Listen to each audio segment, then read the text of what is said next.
आज की वीडियो में बात करेंगे रजोधर्म या मासिक चक्र या ऋतुस्राव चक्र या आर्तव चक्र के बारे में। तो आइए जानते क्या होता है। ये महिलाओं में होने वाली प्रक्रिया है। एक माह में एक अंड कोशिका। तो देखिए, 2 अंडाशय होते हैं महिलाओं में। तो हर महीने क्या होगा, एक अंडाशय से ही एक अंड कोशिका निकलेगी, दोनों अंडाशय से नहीं निकलती हैं।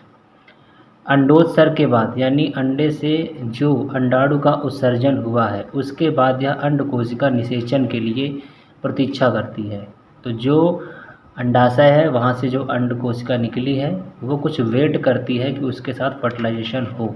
उसको शुक्राणु अगर मिल जाता है टाइमली तो फर्टिलाइजेशन हो जाता है। अपेक्षित गर्भाधारण के समय हेतु गर्भाशय भित्ति में भी परिवर्तन होते हैं। तो अब जब वो वेट कर रही होती है, इंतज़ार कर रही होती है वो अंडाणु कोशिका, तो उसी समय जो गर्भाशय है वहाँ पर भी कई सारे चेंजेस, बदलाव होते हैं कि गर्भ अगर धारण हो जाता है, फर्टिलाइजेशन यानी हो जाता है, तो उसको कैसे गर्भाशय में धारित किया जाए, मतलब उसको वहाँ पे स्थापित किया जाए। तो इसके लिए भी वहाँ पर कई सारे केमिकल्स निकलते हैं, तैयारी होती हैं। वह भ्रूण के रोपण के लिए एवं विकास के लिए अपने को तैयार करती है। कौन?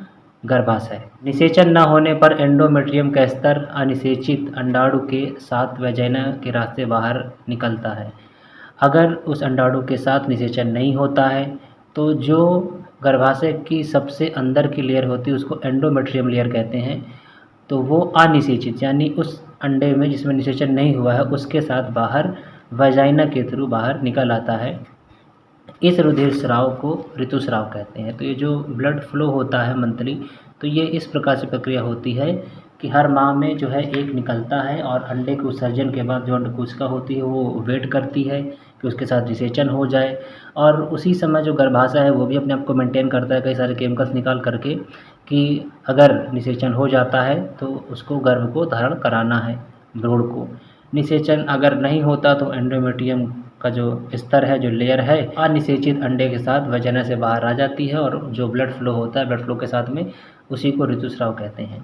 यौवना प्रारंभ जो होता है फीमेल में, महिलाओं में 12 से 13 वर्ष में, उनमें जो है यौवन का आरंभ हो जाता है। उसमें शरीर में बहुत सारे बदलाव, चेंजेस होते हैं और उसी समय से ये ऋतुस्राव स्टार्ट हो जाता है और 45 से 50 वर्ष तक मैक्सिमम जो है ये देखने को मिल जाता है। फर्स्ट टाइम जब ये होता है मेंस्ट्रुअल फ्लो, जो ऋतुस्राव है जो होता है महिलाओं में, उसको मिनार्ची कहा जाता है। और जब लास्ट टाइम होता है यानी कि फर्स्ट टाइम 12 से 13 के वर्ष में जब फर्स्ट टाइम होता है उसको मिनार्ची कहते हैं। और वही जब 45 से 50 के में लास्ट टाइम जब ये होता है, लास्ट टाइम फिनिश होता है, तो इसी को मीनोपॉज कहा जाता है।